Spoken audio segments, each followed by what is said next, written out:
Niner faithful. How's everybody doing midweek? Feeling like a good week. The Niners are riding high. That means I'm riding high. Absolutely derive some of my happiness and jovial mood by the fact that the 49ers are kicking some butt and in the middle of declaring that they are back in this season. Welcome to another episode of our Wednesday live mailbag. I am obviously your host, Rob Schuh. I want to take a moment to recognize some of the members of this channel, the Sneakerhead community. The Sneakerhead community are those proud members of the Schuh crew, right? Followers of the Schuh channel that have been supporters since the early start of this channel. Pardon me. Got to tickle my throat. You're going to have to bear with me tonight. I got my booster yesterday. For those of you that have gone through it, I think you know that the next day, your body is still a little bit worn down. You're still fighting through it. But I'm here, and I'm persevering. So I appreciate your patience on it. So I do want to take that moment to break down the Sneakerhead community. A lot of communication went out today. If you go to my community tab on my YouTube page, being a Sneakerhead just means that you're part of the channel, that you're supporting the channel. There are going to be dedicated members-only call-in shows. Members who have skin in the game and are less likely to do or say anything live on air that would cost me my channel if it did make it on air.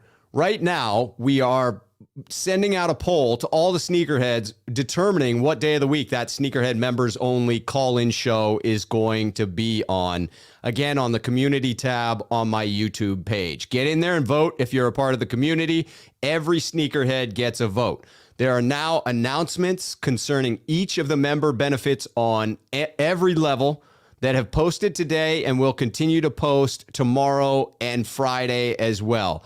If you're a Sneakerhead at the first level, you're going to get badges. You're going to get access to unique emojis as they roll out, which will be my expressive face, of course. They are in the works right now. You will also be a part of those member call-in shows. The second level of the Sneakerhead community is the Sneakerhead Elite, where you get to access polls and questions around the direction of the channel, literally helping me shape this channel, such as getting your feedback on logo designs, new merchandise ideas. Speaking of merchandise, we have our first piece right here. I'm going to show it in a little bit. Yes, indeed. So, I'm going to get your ideas on merchandise ideas, potential new shows, as well as access to game day photos, status updates like the ones that are going to be going out this weekend with the game in Seattle, where yours truly will be there. Anybody who's going to be at the game, whether you're a Sneakerhead or not, hit me in the comments of this video because I want to kick it with some Niner faithful who are going to be there in Seattle. In addition to those perks, at the Sneakerhead Elite level, you're going to get the call outs on my channel where I'm going to describe how people became Niner fans, their best Niner moments, and any other details that you or they want shared in that space in the dialogue within the community. Plus, you get access to everything from that original Sneakerhead level, the badges, the emojis, the call-in, the premium. The choice package is Sneakerhead Platinum. There you get everything from the first two levels, plus you get access to the new merch at cost. Again, we got a little piece of merch that we're going to show here. It's an oldie, but a goodie. Literally my cost for the product and the shipping, as well as a customized shoe print, aka a recorded voice message from me, Rob Schuh, with the script of your choosing. Last but certainly not least, you'll get the opportunity to literally join my show and contribute on one of my regularly scheduled live streams.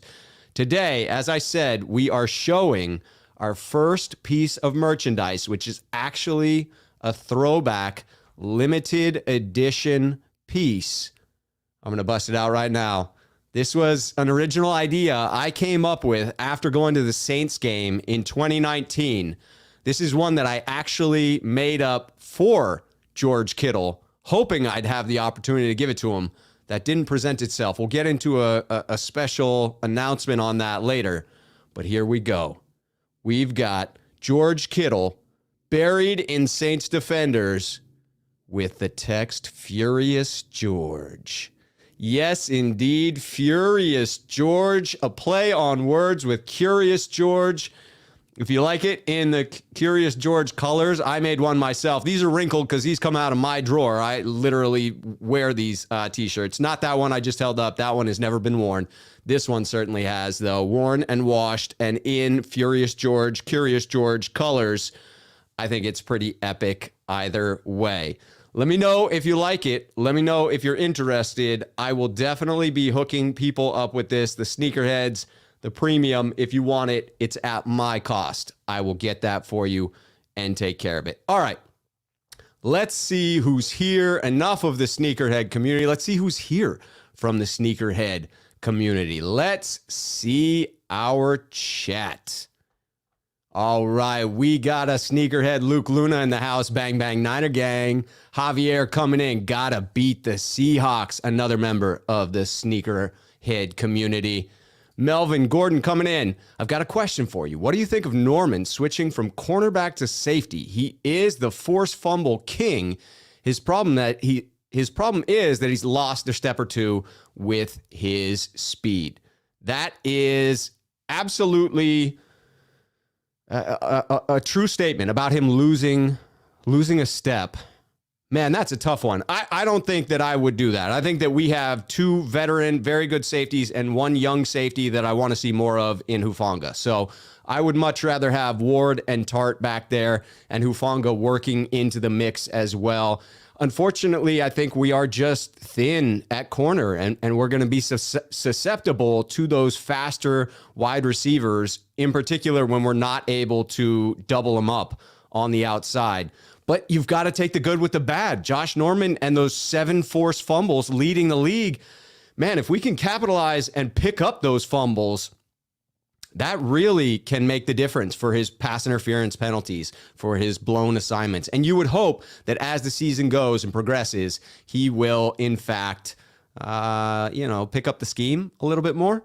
All right, Edward coming in.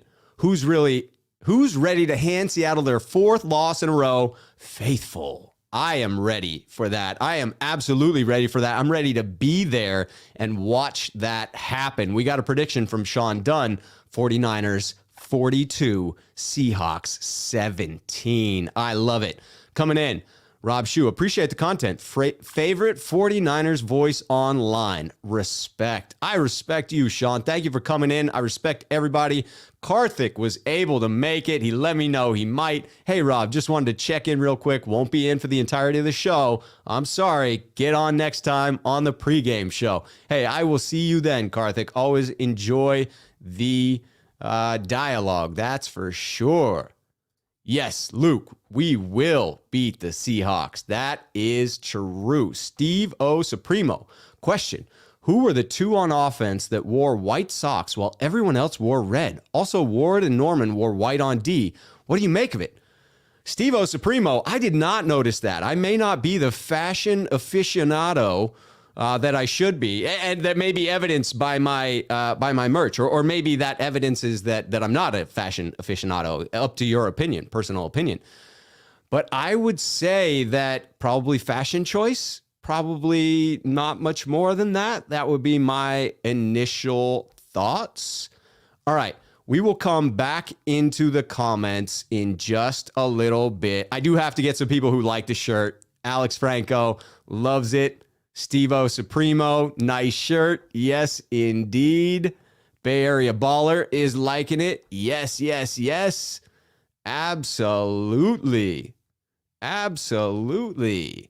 Swift Dog 49ers, the newest member of the Sneakerhead community. Swift Dog 49er, welcome to the Sneakerhead community. I appreciate your support, and I will definitely do my part to make sure the Sneakerhead community is alive, active, and well.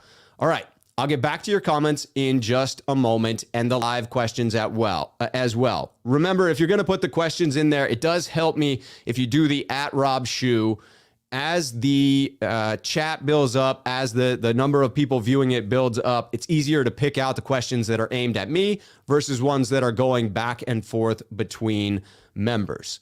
I'm going to go ahead and get into the previously submitted mailbag questions, as I always do. This one coming in from Gmail, Robin P. coming in. Again, I truncate the question, but I will always read the original question as it was written. Here's the truncated version. Everyone's talking about Debo for MVP. How about Mitchell for Rookie of the Year? Yes, indeed. All right, here's the original question. Everyone's talking about Debo for MVP. Rightly so. What about Elijah Mitchell, the missile, the Rookie of the Year? He continues his current trajectory. He will rush for 1,000 yards as a rookie. Yes, Mac Jones will probably win it, but I still state Elijah is the Rookie of the Year in my heart and soul, and should be for the NFL. P.S. I have had a broken finger before in my dominant hand and had fractured ribs also, and I cannot understate how painful it is. I cannot understate how painful it is. So recognizing Elijah Mitchell's toughness. Yes, first off, I feel for you on the finger and the rib issues. Wholeheartedly agree just how tough Mitchell has been so far. Battling through injuries. You know that Coach Shanahan gets fired up by the guys who, when they can be available, make themselves available. When they can push through an injury that's not going to get worse, do push through an injury that's not going to get worse. He obviously couldn't go the week immediately following the insertion of a pin in his finger. I don't know that you can fault him for that. That may have been a little too optimistic of the coaching staff and the medical staff to say that he would be available for that. Let's also acknowledge just how skewed this award is to quarterbacks. It's unbelievable. Much like everything in the NFL, it all centers around the quarterback. Most often, Super Bowl MVP, going to be a quarterback. MVP, going to be a quarterback. Offensive Player of the Year, typically a quarterback. Just every statistical category is skewed toward the quarterback, and that's because they are arguably the most important player on the field. If you don't have a good quarterback, you typically don't have a good team. But when you have players that are as dominant as the 49ers do at other positions on offense, I truly believe that the league has to do a better job of recognizing that. As good as Mac Jones has been, and it's been good, let's just say that, I'm not sure what percentage of those wins should be directly attributed to him. The vast majority of the wins for the Patriots, I would say, have more to do with defense and the run game. And Mac Jones is certainly playing a very complementary role there. But when you look at his standalone statistics, they're not elite. And yet I would agree that it will probably favor him. Elijah Mitchell, on the other hand, you can point to very specific performances and definitively say that he was the deciding factor, that he was critical in that win. His stats so far this year, 693 yards on the ground at 4.8 yards per carry with 4 touchdowns so far. He's added 14 catches for 108 yards. Aside from Debo, he's absolutely been instrumental in the last 3 dominant rushing performances. The last 3 games versus the Rams, total of 44 carries, 156 yards. At Jacksonville, 42 carries, 171 yards. At Minnesota, 39 carries, 208 yards. And the vast majority of carries are going to Elijah Mitchell. At Minnesota, 133 yards on 27 carries with a broken finger. 82 yards of that came after contact. He faced an 8-man box, ran into an 8-man box on 59% of those carries.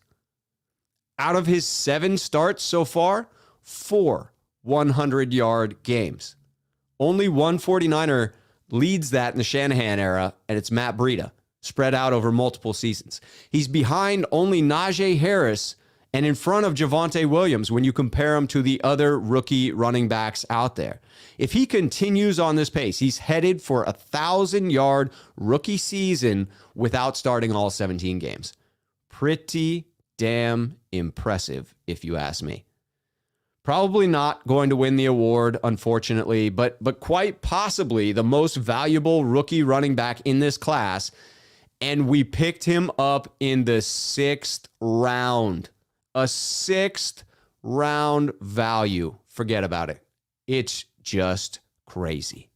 All right, getting back over into the comments just to see what people have to say about that. We got one coming at me from Rick Muniz. What will be more important in this game? Elite defensive performance or an elite offensive performance? Against this Seattle Seahawks team, I really want to see an elite offensive performance. This defense sets up nicely. I can't live through a scenario where we give Russell Wilson the ball with 2 minutes left and he has a chance to tie up the game like he did against the Washington football team. I do not want to be in Seattle Stadium if a comeback like that is on the line. It's fair to say that Russell Wilson is one of the best to do it when you look at number of overall comebacks in his career, fourth quarter comebacks. The man throws an amazing deep ball. There's just no question about it. If you can have a dominant offensive performance and make sure that it's not a close game at the end, I'm just going to feel that much better about it. No question. Smooth trucking. Do I see Jennings, Kittle, and Brandon Ayuk getting more targets since Debo's out? Yes. I think it is fair to say that it will be spread around a bit. But what I'm really looking for here is a dominant performance from George Kittle. I think you shift a significant number of the targets that you're trying to get to Debo on a regular basis over to George Kittle. I haven't seen the type of game that I expect to see on a regular basis from George Kittle just yet this season. I want to see the type of game like he had against New Orleans when Furious George came out. I want to see some dominance. I want to see some physical dominance. What better team to physically dominate than the Seattle Seahawks? I want to see them getting bowled over in the secondary. George Kittle streaking down the field. Oh, that would be so sweet. Yes, indeed. Steve O Supremo points out, asking, that picture over my left shoulder, right there, is that stadiums I've been to? Yes, it is. Astute observation there. That is a map of the U.S. that has all of the icons of the stadiums that existed when that map was produced, had it framed, put it up, and began inserting little NFL pins into each stadium that I've been to. So you'll see ones in there, for Oakland instead of Las Vegas, because I have been to the Coliseum. I've yet to be at the stadium in Las Vegas. But yes, I have had the pleasure. There are 2 Super Bowl pins in there, one in Miami, right there, and one in New Orleans up there. Unfortunately, those were not winning efforts. I think if I finish them all off, if I get to every single stadium, that's my bucket list, get to all 32 NFL stadiums plus some, because I've been to Candlestick, I've been to others that have been closed down since, but get to every single available NFL stadium. After that, I think I'll go for getting a win in every single stadium. That could be tough. Jan agrees with my take here. Mac Jones is Rookie of the Year. We all know it. It is too skewed to the quarterback. Jan, yes, it is. Sean Doon, Rookie of the Year should go to a guy that runs 25 times a game and bang and bang. Mac just dumps screens and short passes. Whoopee. Jimmy does that. LOL. Yes, it very much is the sort of game manager aspect that we complain about with Jimmy Garoppolo. So you would think that's not enough to get Rookie of the Year, but perhaps it is. Luke Luna coming in with the super chat here. Thank you, as always, my friend. Faithful. Talk soon. Luke, appreciate that. Always appreciate the support on the channel. I am going to get back into some of the previously submitted questions before I get back to your questions in the chat. All right, this one here comes in from Matt S. via Gmail. Matt, my brother from another mother with the SCH curse. Last names that people in the U.S. just do not know how to pronounce. My last name, Schuh, gets butchered on a regular basis. Matt suffers from the same affliction. All right, here's how I truncated it, and this one was worded really well, so I'm going to get into that after I go through my truncated version. What should the 49ers do in contract negotiations for Debo and Bosa? Now, listen to the entirety of this. This is all Matt, and it's fantastic. Contract talks for Debo, Bosa are going to heat up soon. Debo is currently on a rookie contract through 2022 before being an unrestricted free agent in 23. Bosa on a rookie contract through 2022 with the additional fifth-year option because he was a first-round pick. I don't see a world where either player, pending injury, agrees to play the final ends of their rookie contracts without a new deal in place. The part I'm not astute on is at what point are the 49ers actually able to use the tag? Do they need to wait for the final year, or can they tender it at any time? For reference, 2022 current franchise tags, these do go up year over year, so 2023 tags would be even higher. Wide receiver comes in at $19 million, just a hair over $19 million. Defensive end comes in at just a hair over $20 million. Running back, for giggles, $12.5. My argument is tagging Bosa, a mercenary, makes most sense for a player who is already looking to push into the $30+ million annual salary, more of a bargain.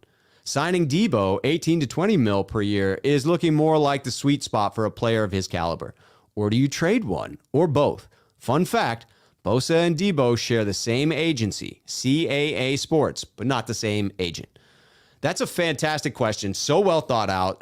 All sorts of details in there. And because of my being mildly under the weather, I did not dig into the when you're able to franchise tag people. That would require getting really into the rules of the NFL. My assumption is that you cannot franchise tag someone until they have played out the entirety of their rookie contract. I believe that rookie contracts are completely guaranteed. I'm reasonably certain of that, and therefore would have to play out the entirety of the contract. So for Bosa, you would have the option of letting him do the 4 years and then tagging him, or hit him with the fifth-year option and then tag him after that. But here's my answer. First off, compliments to Matt. But I think the 49ers have options here, and that's the highlight of it. They could use the franchise tag on either player, although I would say that it has its drawbacks for players like Debo and Bosa, who have pretty clearly earned what they're going to be paid and will feel pretty entitled to that payday. You can really damage future negotiations with that tag. You see it time and time again in the NFL where the franchise uses the tag on a guy. Now he's disgruntled. Now future negotiations are shot because there's no good faith anymore. You basically, pulled the trigger on something that forces their hand. You no longer negotiated in good faith with their agent and with them. You pulled a card out on them that gave them no further moves. And I don't think that most people respond very well to that. What I would do, sign them both to monster deals. The ones they deserve this offseason. Backloaded deals as of 2023. I would sign them after the 2021 season, before they both go into the final year of their contract. And what you're doing here is you are getting ahead of an incredibly massive increase in the salary cap that's going to happen in 2023. The cap is going to literally explode, 49er faithful. The new TV deal will have kicked in, which is $100 billion plus over the next 10 years. Mind-boggling numbers. The league is currently raking in money, hand over fist, from legalized gambling. There's no reason to believe that that's slowing down anytime soon. They have, from their promotional deals, $270 million this year alone from deals with gambling sites. DraftKings is blowing up. Contracts also always get bigger. The next guy always wants to outdo the last. So you'll have this perfect storm where whoever gets paid next at defensive end, if you then wait and allow Bosa to piggyback off of that contract, and the cap has exploded and people are already getting overpaid, that's a combination that's just a recipe for disaster. You do not want to combine overpaying someone with a monster deal when the cap is exploding. Look back at the NBA and the number of bad deals that went out in 2016 when every team got a bunch of excess cap space and really needed to spend it, contractually needed to spend it. And that will be the same in the NFL. They will need to dedicate that money to players. Players will be capitalizing on that. And 3 years later, people will be looking back at some of the worst deals in the NFL. I think the Niners should shy away from being big buyers in 2023 when that cap does explode. I also have to acknowledge that Nick Bosa, doesn't have the strongest ties to the Bay Area. Let's be real about this. The Bay Area hasn't always been kind to Nick Bosa, whether it's warranted or not. Locking him up early will help commit him to the franchise. It's a fact. Once you're making that level of money, family-changing money, generational wealth, it generally buys your loyalty. You can buy my loyalty for $100 million. That's an absolute fact. If you're going to pay me $100 million, I'm rolling with you. Like, wherever you want to go, I'm rolling. You want to go a certain direction? I'm in. I'll be your front man. For $100 million, you get some loyalty, at least for a while, at least until the next contract negotiation comes up.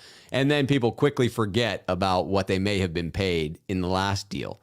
So I would expect the Debo deal to come in at about 20 to 22 million average per year, and that will be well warranted. With the way if he continues to perform, if he just misses a game against Seattle and continues to perform, I think it'll be closer to the $22 million figure. And then Bosa is for sure going to be north of 25 million, probably hovering 28 to 30 million a year. His brother's deal that just got done is $27 million a year. He is going to want to get paid a little bit higher than his brother, because who doesn't want to outdo their older brother? I know I would. I know that I would. Gerson coming in with a compliment, always getting on. What's up, Rob? Loving the show. You and Chapman are my favorite Niner podcast. I appreciate that. I need to go and check out more of John Chapman's work. I hear really good things. Prediction on the game. I think this game will be closer than people think. Kittle and Ayuk need to have a monster game, and Mitchell needs to pound that rock. Let's go Niners. Yes. Kittle and Ayuk will need to make up for the lack of production from Debo. You can't imagine that they would get much more out of Mitchell, because you're already overloading the guy with a ton of carries. So you would think that that's pretty much all you can do with Mitchell. You would think that the added production to make up for the loss of Debo will need to come from the other receivers and pass catching threats, tight ends, George Kittle, namely. That's just my take on it. I can't imagine giving Elijah Mitchell 40 carries himself, although maybe the young man could take it because he's a freaking stud. A freaking stud. We got Amin the Dream in the chat. Don't miss. I've got a question from Amin later, and I was going to say it then, but don't miss me and Amin at 7 p.m. on his channel. I'm going over there with my delirious self and going to enjoy myself talking football and Niners with Amin.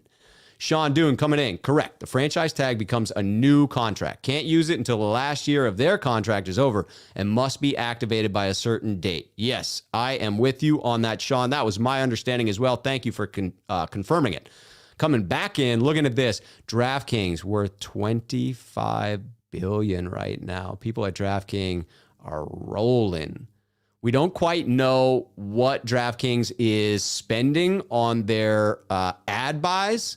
It could be crazy figures, but they are raking in the dough. Wait until we get some of the stats released. I'd like to see the DraftKings IPO when that comes out. We may all need to buy some shares of DraftKings. Ramiro Garcia coming in. What do you think about the Adrian Peterson signing with the Sea Chickens? I am reticent to make fun of the Seahawks name too much. I don't like to poke the bear. You know they can beat up on us a little bit unexpectedly. We have a tough time playing the Seahawks. I would say that this one feels less important than the Marshawn Lynch signing that occurred before our game in 2019. That at least brought with it some mojo. That at least fired up the fan base in a way that you felt in the stadium. I was there for that 2019 game, and people brought bags of Skittles. They were throwing them at the field. They were throwing them at Niner fans. Every time Marshawn Lynch came on, they blew up, and that stadium became electric. It was definitely a factor. It boosted that team. They got more out of themselves that day because of Marshawn Lynch. I'm just not sure that Adrian Peterson brings that with him. Yes, he is a legendary running back, but he doesn't have the same ties to the Seattle community, to the Seattle team. There aren't those memories of him dominating. So my guess would be that it's a reasonably irrelevant signing, that he's probably not the most talented running back on the roster at this point. They've got some depth issues, but I can't imagine him getting too many carries unless he gets hot. John Mack coming in saying, pay Debo and Bosa. He's in agreement. Elijah Mitchell, a diamond in the 6th. That is a fact. AJB came in. What up, Rob? What's up, AJB? Good to see you in here. Chris Royal coming in with a super chat. Any place you'll be going in Seattle for meetups? I will be at the stadium. So any place that is right around the stadium, I'm down to come meet some folks. I will drive up from Portland morning of, and I always like to get there early. I always like to get into the stadium early as well. I like to be in the stadium, focused on warm-ups, supporting the team, as opposed to doing too much tailgating beforehand.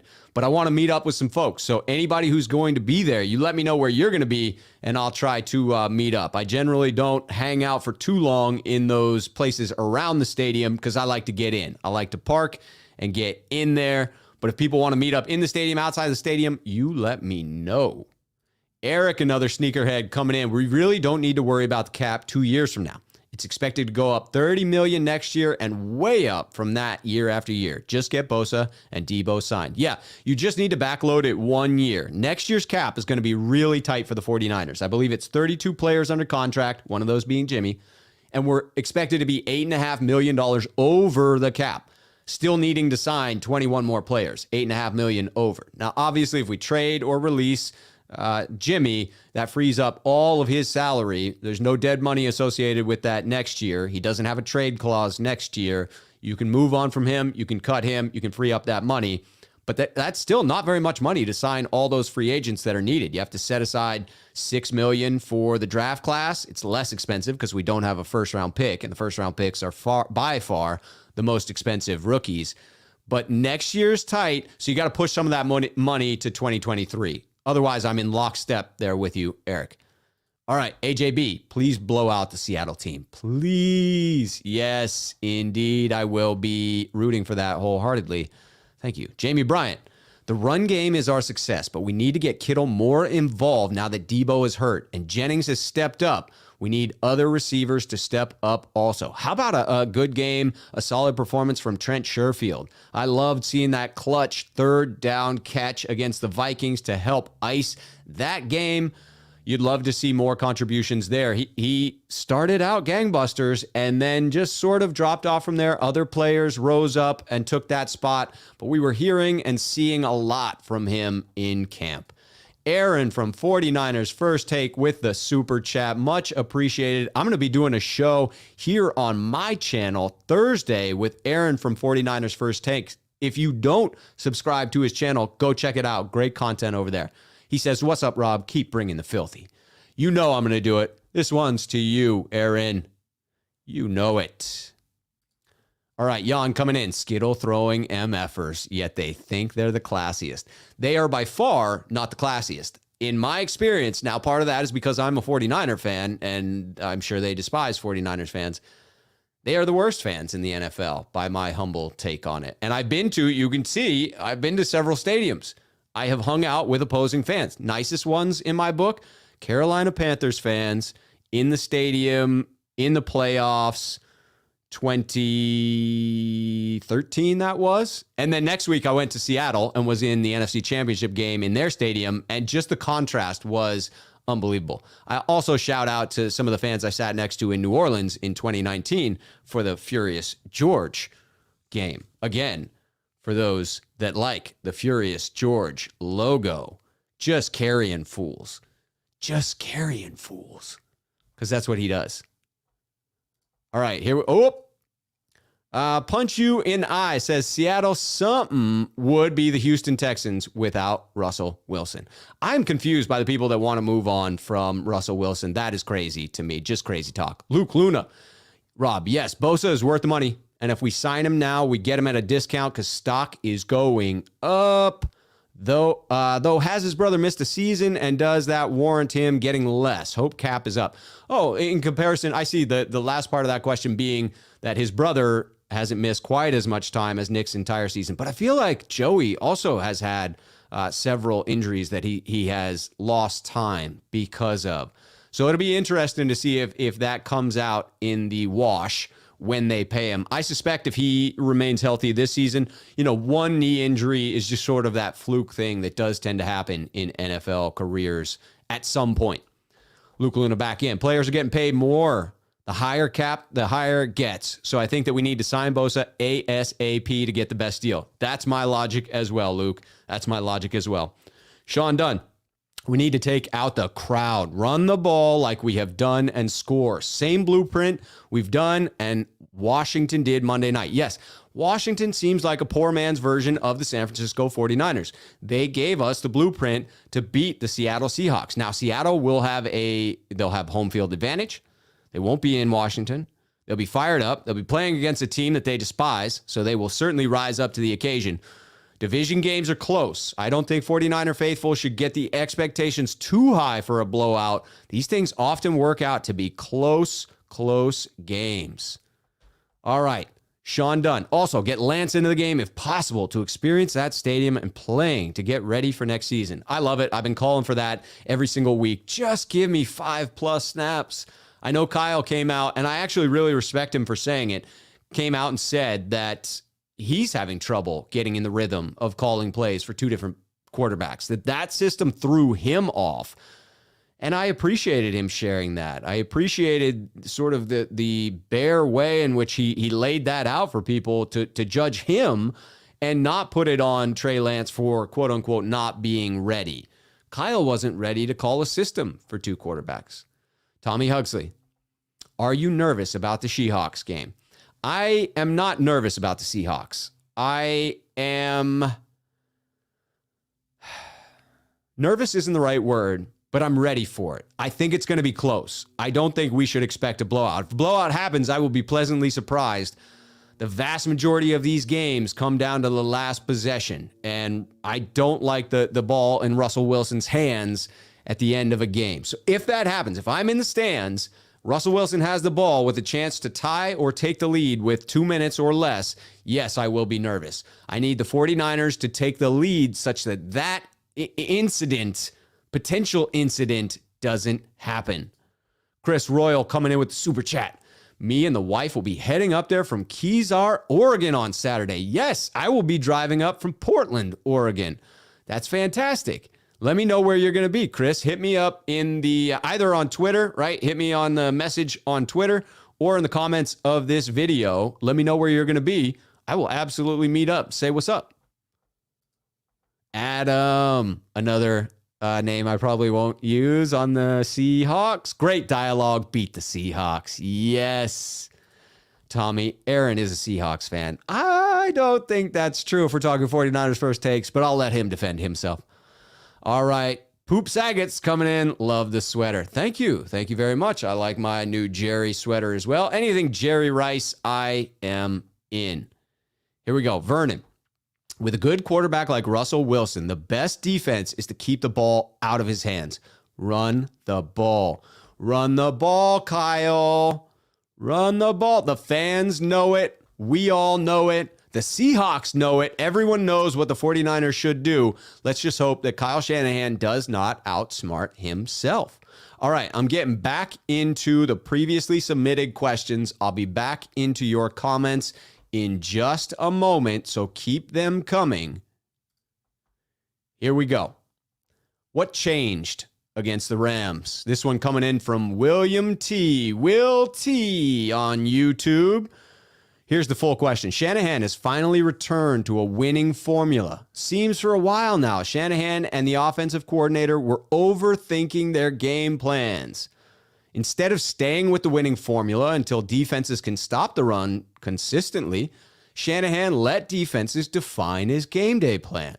What changed against the Rams? I think John York's appearance might have had an impact. I'm going to attack this first from the John York angle.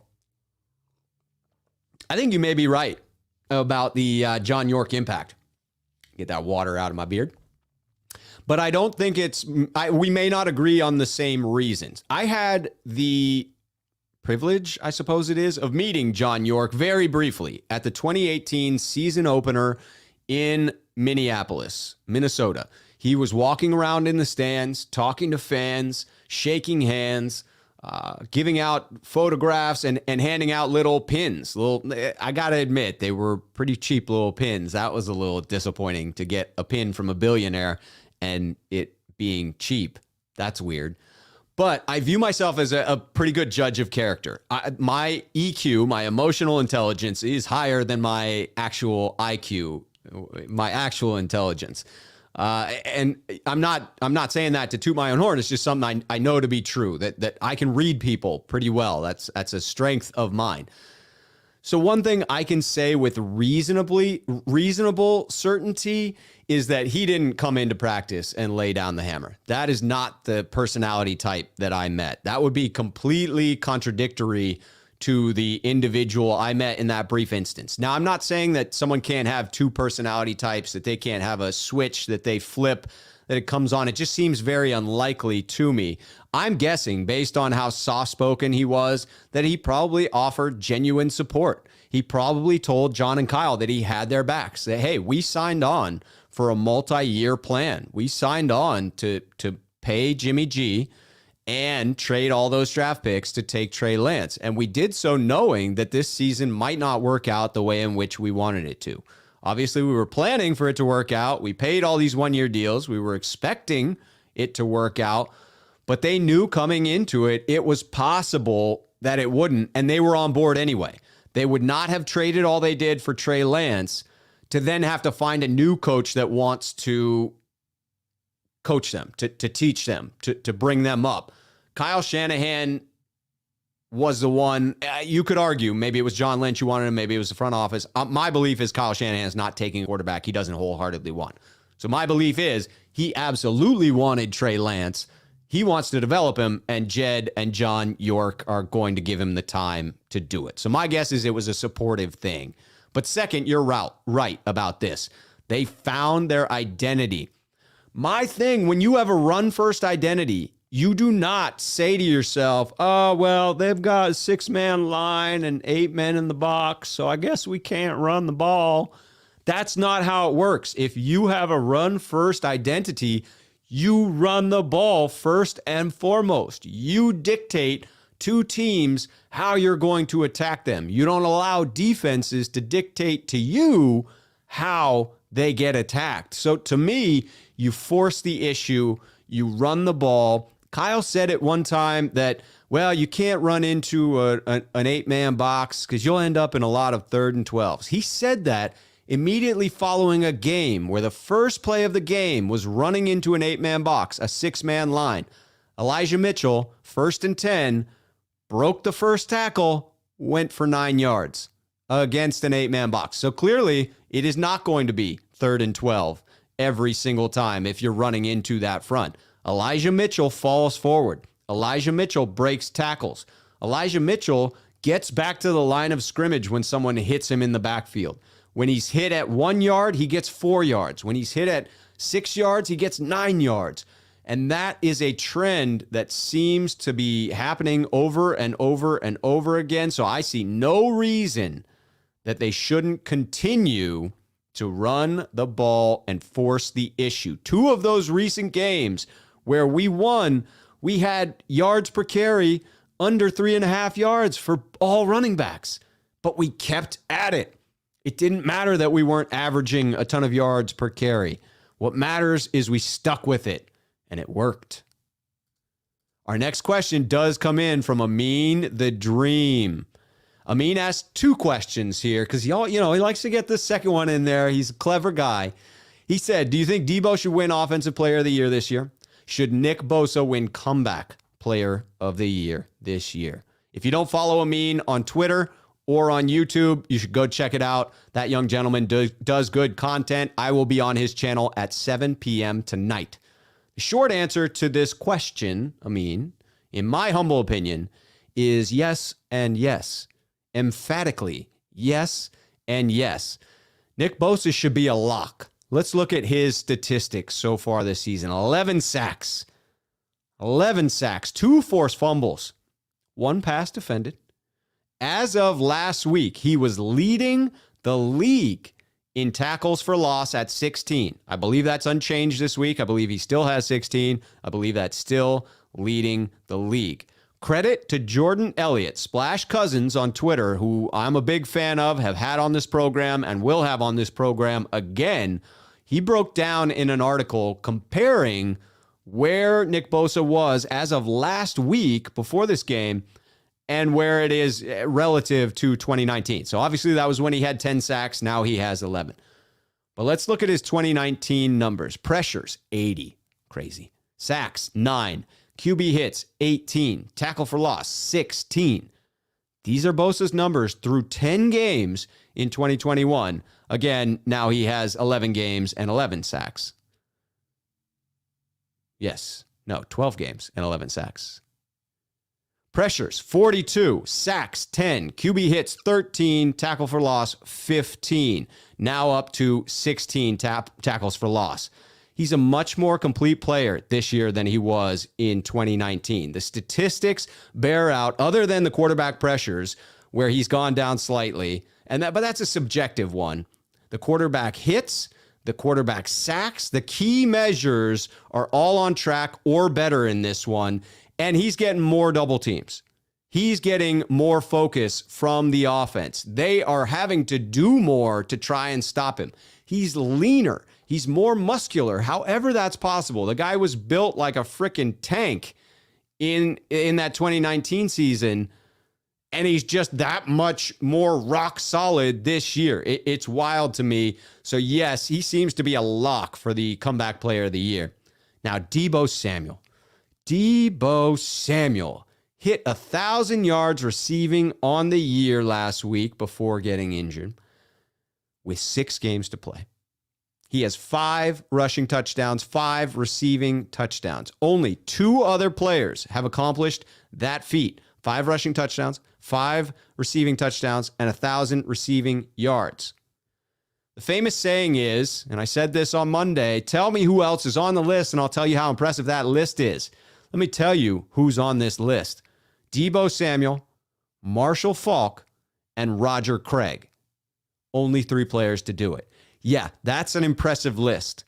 That is a season that we should all be thanking our lucky stars for. Getting back to the earlier question, does he deserve his bag of cash? Should the 49ers pay him? Pay that man his money is how I would say that. Pay that man his money. He deserves it. He absolutely does. All right, I got one more previously submitted question, but I'm going to get back to your comments before I close the show on that. Let me get back into your comments. Oh, we got some super chats. We got some super stickers. Okay, here we go. Luke Luna came in with a super sticker. I can't see what the sticker is right now, but when I get off, I get to see what that emblem is. So you guys get to see the super sticker. You get to know what that icon is. Yes. All right, Tommy, I have to read all of Tommy's posts here because every now and then Tommy will slip a curse word in there, getting me in trouble. I'm kidding, Tommy. Tommy Huxley, the Scum Hawks are good at keeping rush yards low. They don't give up huge runs. They're 31st against the pass. Maybe exploit that to open up the run game. I think we have to, and I'll be honest, that when you asked earlier about, am I nervous about playing the Seahawks? When I see a game set up for a lot of pass attempts, that does make me a little nervous. I get worried that Kyle will forget our identity, will get away from the run, and will go pass heavy too much, too often, and not control the clock. And the game can get away from the 49ers in that regard. It's not complimentary football. The defense suffers. It's really rough. So to me, don't get away from the run. Even if the pass game is there, complement the run with the pass, but don't get away from the run. But agree, a couple of deep shots, a couple of play action passes will do a lot to soften up that front that we run into. Here we go. Jamie saying, I need to bring the right something to the game and shove it up somebody's something. Jamie trying to get me in trouble too. Everybody's just trying to. People get violent and vulgar when it comes to the Seahawks. That's how we feel about the Seahawks as a fan base, and I don't blame anybody. But it means I have to read the comments a little more carefully. Smooth trucking. If we continue playing the way we have the past few weeks, we win. Do you think Debo speaking after the game means the groin injury isn't too bad, since injured players don't usually do that? I do. That, and look at all the pictures that exist of him on the sideline just having a blast. He was goofing around with Elijah Mitchell. He was looking at, apparently, the guys who hold the chains, the chain gang, the chain crew. They write little notes to keep track of what down it is. And there's a picture of Debo like looking at the guy's notepad playfully. He was having a blast. So he did go to a dark place. Then he went into the blue tent, and then he came out of the blue tent and was no longer in a dark place. So one of two things is true. Debo has been all about positive attitude this year. If you follow him on Instagram, you will see a guy who is spitting out motivational sayings every morning. He is very clearly into positive energy this year. No time for BS. No time for negativity. He is crushing it. He is doing what successful people do, which is focus on being successful and not let anything drag you down. So maybe he's trying to put the positive energy out there. Maybe. But if I'm reading his body language, I'm saying it's not too serious. I think the 49ers need to hold him out this week for his own good. Worst case scenario would be allowing him to come back and re-injure it. That's the type of injury that can become much worse. If it was a tweak, good, let him rest. All right, Victor Mendoza coming in. Rob, always coming in clutch with the fresh Niners merch. Yes, indeed. For those who missed the earlier part, we did release the first merch of the channel. George Kittle, this one, Furious George. Also available in yellow for the Curious George color scheme as well. That shirt's getting warm, sitting on one of my pieces of equipment. Let's not start any fires here in the studio. All right. Karan Sharma coming in with the super chat. Keep up the good content. Go Niners. Thank you very much. Appreciate the donation to the channel. You know it goes a long way. Bryant, Rob, you have one of the best shows on YouTube. Thank you. The best things aren't free. I understand everyone wants paid. Grant, Jason, Brad, YouTube isn't free anymore. Hey, what I will say to that is I welcome people who just want to hang at the channel. I fully appreciate anybody that offers support with super chats, joining the membership, and for me, again, in doing a call-in show, that provides security for me that I know people's names, their faces, their who they are. So that gives me some security that I won't lose my channel. But I will never want to create an environment where people don't feel like they can just hang here, be a part of, and not contribute at that level, because I enjoy the dialogue. So regardless of it, Bryant, don't go anywhere. Melvin Gordon, I have no idea how good a running back Trent Cannon is. Trenton Cannon, we may actually have to play him at running back. I wonder if we're going to have to bump somebody up, bring somebody in. Yeah, it is definitely. Ooh, somebody predicting a loss. Hey, we cannot have the trap game. Cannot have the trap game. Marco's saying they got to stop holding Bosa. Just stop. Just stop holding the man. Andrew Leggett coming in saying, what's up? What's up, Andrew? All right. And get ready for my team next week. Uh-oh. Best of luck to all. This was a prediction. They're going to lose to the Hawks again. That's what's so crazy. That's his prediction on the previous one. And then we are going to lose the next week to the Bengals. That's going to be a big one. That is going to be a big one. I do not doubt that will be a tough game. Luke Luna, players develop from the sidelines. Look at the undrafted and late round guys we have cranked out. So this is proof. Guys don't just waste away because they are redshirted. So true. They are part of practices. They are part of the practice team. I mean, they get better. I think it's fair to say the quickest way to get better is for actual game snaps. I don't think anybody's pretending that that's not the case, but Luke is spot on here. People get better. They get comfortable with the NFL just by being in the NFL. Think of a new job you've started. Think of how uncomfortable it is the first day, the first week, the first 6 months. Simple tasks that you used to do at a different job. That will be tough. All right, here we go. I think it's P0. Jamar Chase will be better by end of season. Who day? I think never know, though. Hey, I have Jamar Chase on a couple of fantasy football teams. That kid has been lighting it up. Credit to your Bengals for that, and we look forward to the matchup. But we are focused on Seattle. Our hatred is directed at Seattle. The faithful want to make sure Seattle hears the insults on the show. Chris Royal joined the Sneakerhead community. Welcome to the Sneakerhead community. That base level, just 99 cents a month for anybody who wants in. Let us see. All right, Marcus Garcia, as soon as he gets paid, he's going to get hurt. That's a terrible prediction in my book, and I hope it doesn't come true. I never like to throw that out there, you know what I mean? Because it's just bad energy out there. Like Debo focused on the positive energy, getting back to the positive. Amin, you are very welcome for answering your question. I look forward to seeing you in about an hour. Going to be on Amin's channel. Make sure you check us out. Luke, coming back in. Dak Prescott had an argument for comeback player of the year. Oh, good point. And Mac Jones for rookie of the year quarterback is more likely to win the awards. I think you're spot on with the Mac Jones. And I'm going to blame the fog in my head after that booster shot for not coming up with Dak Prescott. That brutal injury, he's probably going to win it. Yeah.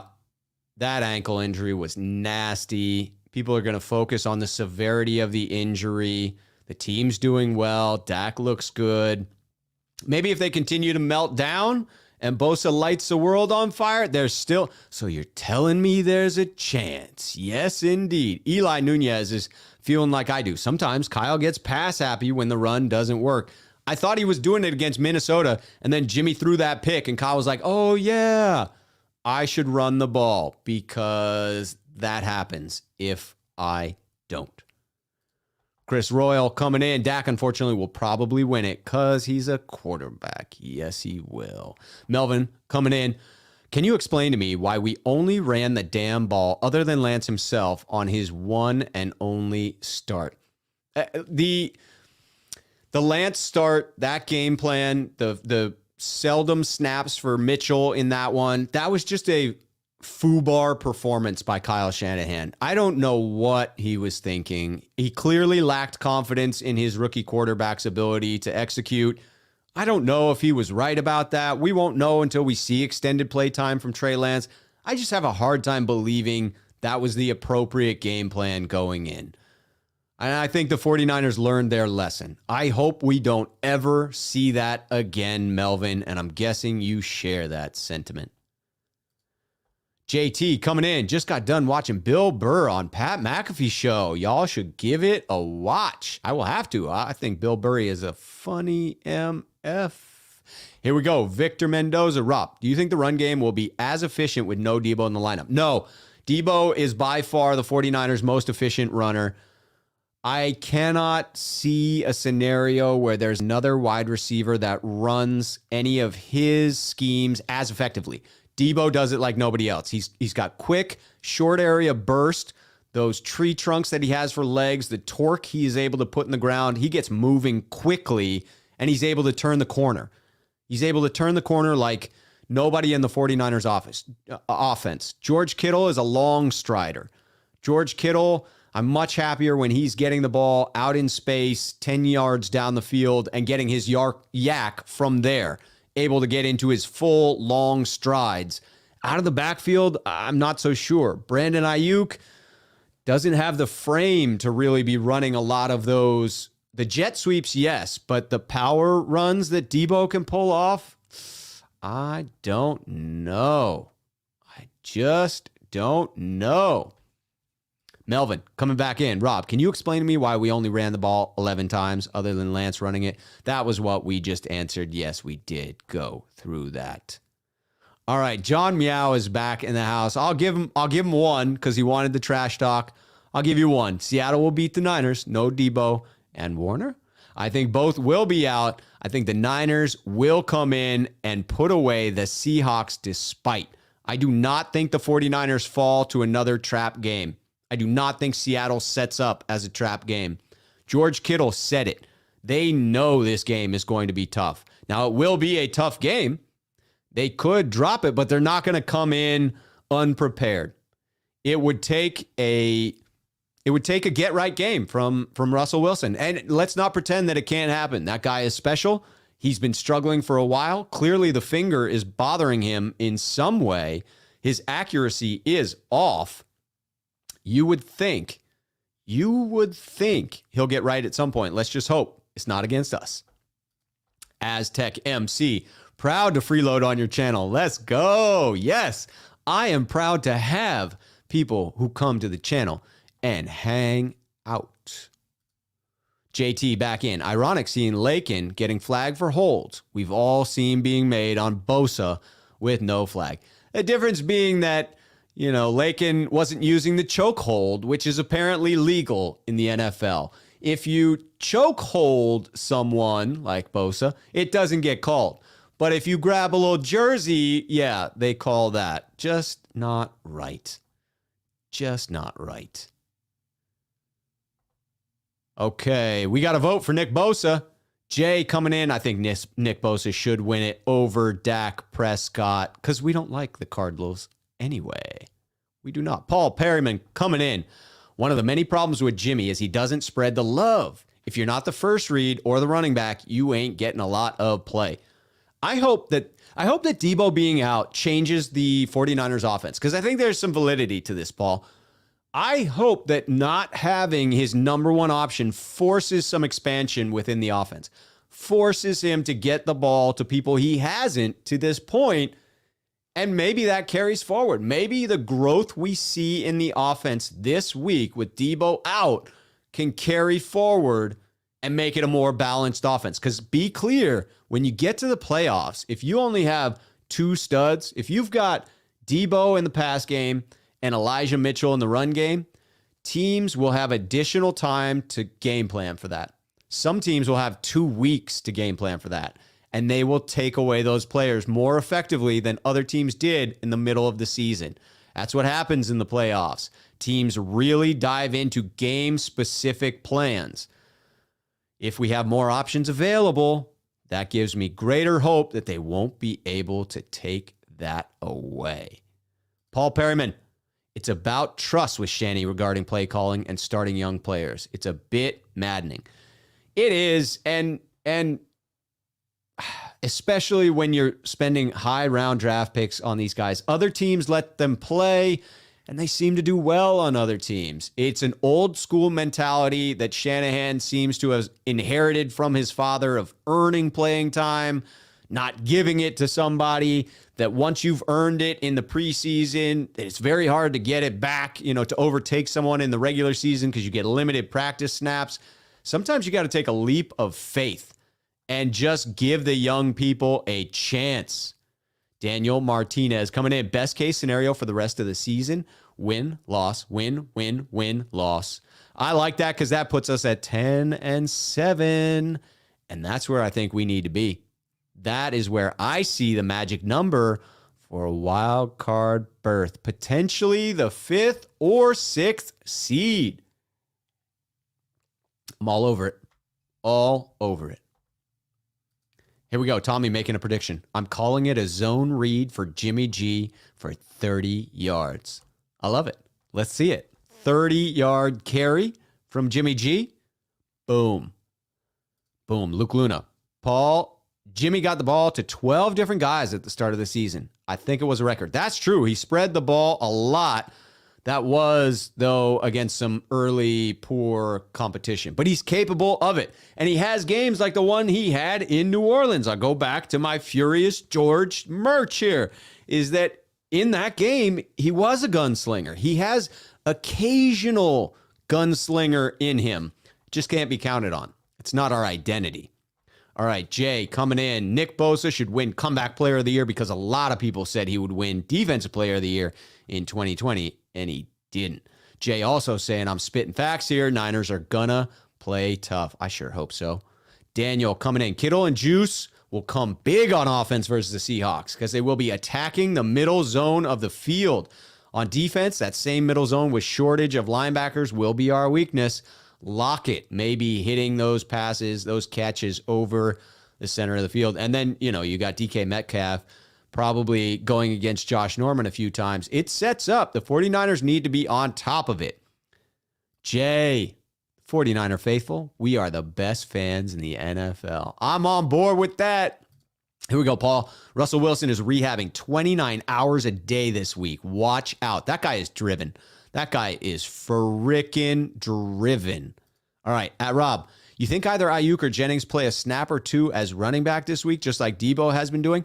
I think you'll see maybe a jet sweep or two from Ayuk. I don't see him playing out of the running back position. I could be totally wrong about that. But Jennings has the body type that could. He's big enough. He's capable enough as a blocker. I'd like to see it. I hope, Sal. I hope that we do see Jennings. Andre coming in. So want Jimmy to take us to the Super Bowl. That would be resilience personified. I so want Jimmy to take us to the Super Bowl as well, my fellow sneakerhead. I would like to see a redemption story. I love storylines. Could you imagine Jimmy G taking us and winning the Super Bowl? The storybook ending that would be? Potentially the ending to, his Niner career. Although you'd have to think if that storybook ending happened, it could be possible he'd be back. But at that point, we'd all have to get behind him, right? I mean, if you win the Super Bowl, great, run it back. Run it back at that point. Jay pointing out a lot of teams want Jimmy G. Yeah, let's be clear. He's I put him in the 15 to 20 range as far as quarterback rankings in the NFL. That is the 15th to 20th best athlete in the world at the quarterback position. There are going to be some other teams that have those guys in the 20 to 30 range that would love to have Jimmy G. He's on the end of a contract. You can renegotiate his salary, get him down to a much more reasonable number, which is arguably what the 49ers should have done. And then he's a serviceable quarterback. If he's not making $27 million a year, you can build around him. Tommy sees a pick coming in from Josh Norman. Tommy, I hope you are right. I sure do.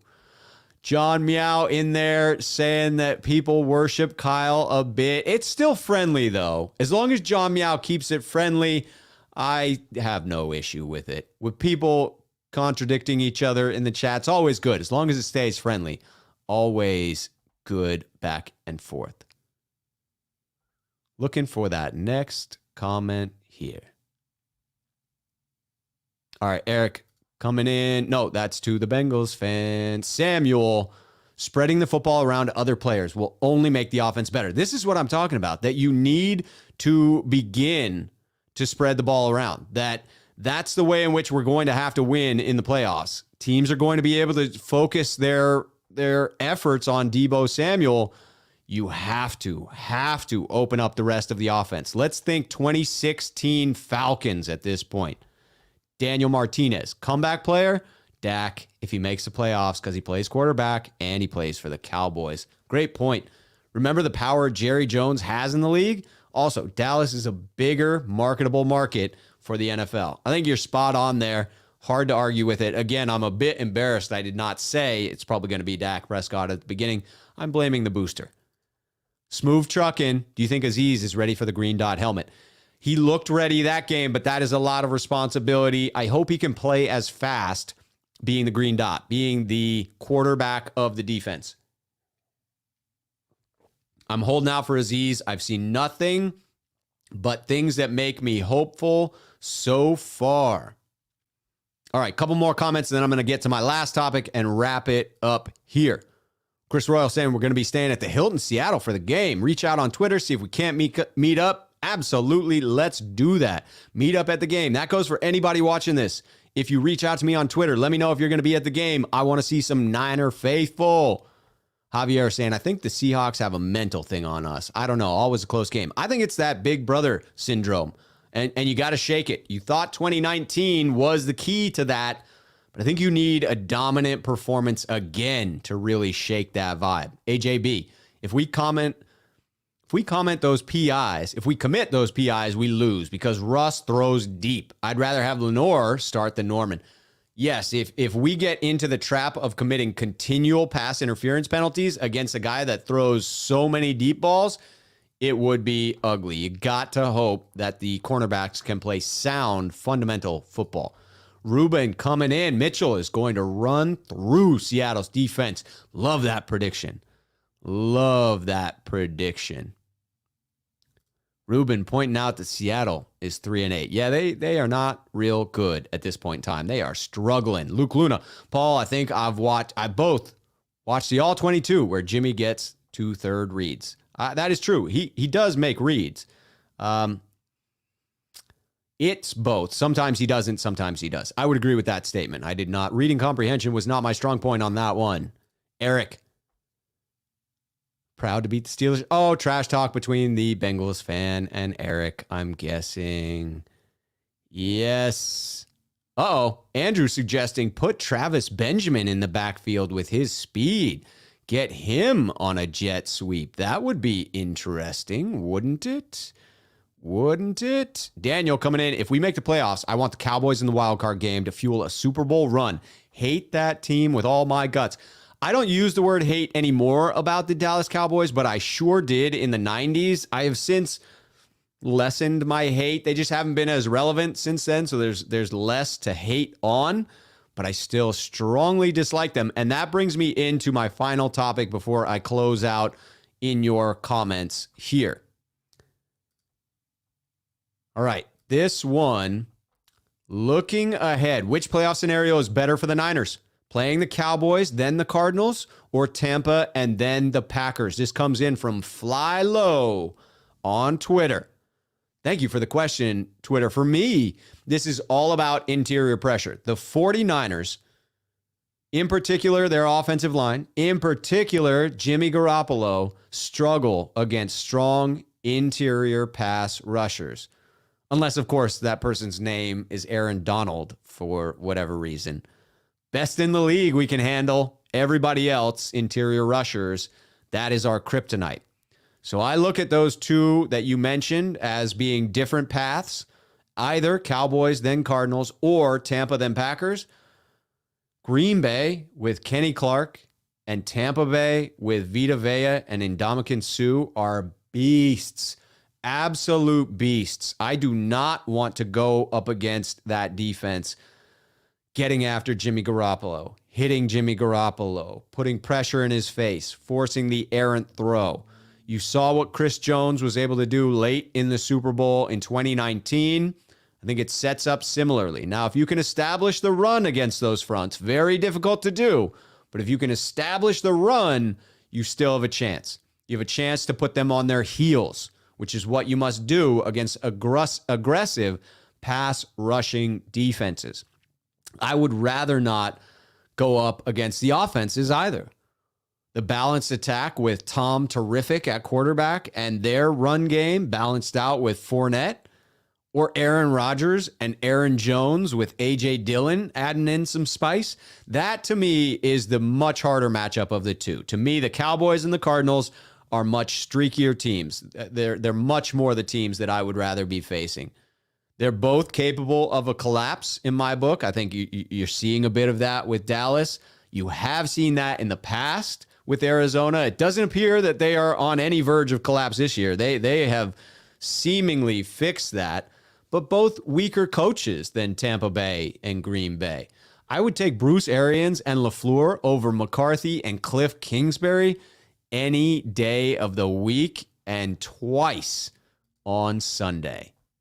All right, getting back into the comments before we close this thing out. Looking for those that are talking to me at Rob Schuh, looking for questions that you want answered, because I've got a little bit of trash talk happening in the comments that I have to go back and forth. Keep it civil, ladies and gentlemen, if you would. I would appreciate it. JM, love that. Mitchell is the man. Mitchell is fantastic.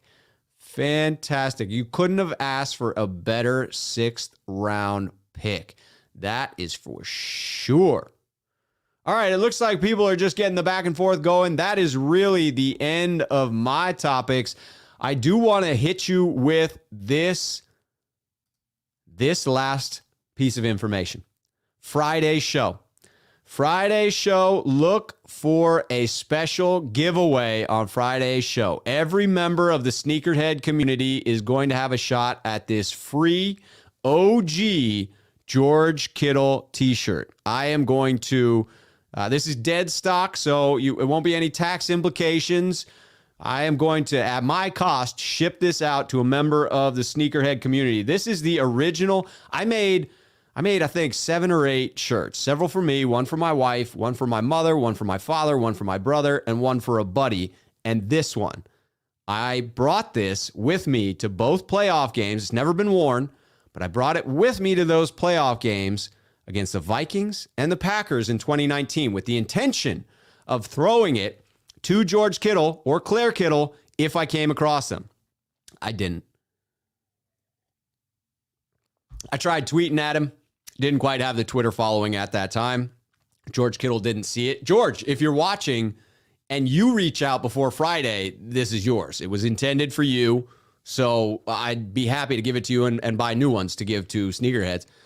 But I would say, I do see some language in the chat that I don't like. John Meow, I'm sorry, buddy, but I can't have. I'm going in timeout so that if you can choose to act right next time. But I just don't put up with name calling and that stuff. I'll go back through and look at the content afterwards. So closing on this, sorry to get distracted from that. I then took this with me to Miami. So this has all of that on it. It has all of the good mojo from that 2019 season. That magic, even though it ended in the way that it did. And this one's going out to somebody. I will draw it randomly on Friday. That's for sure.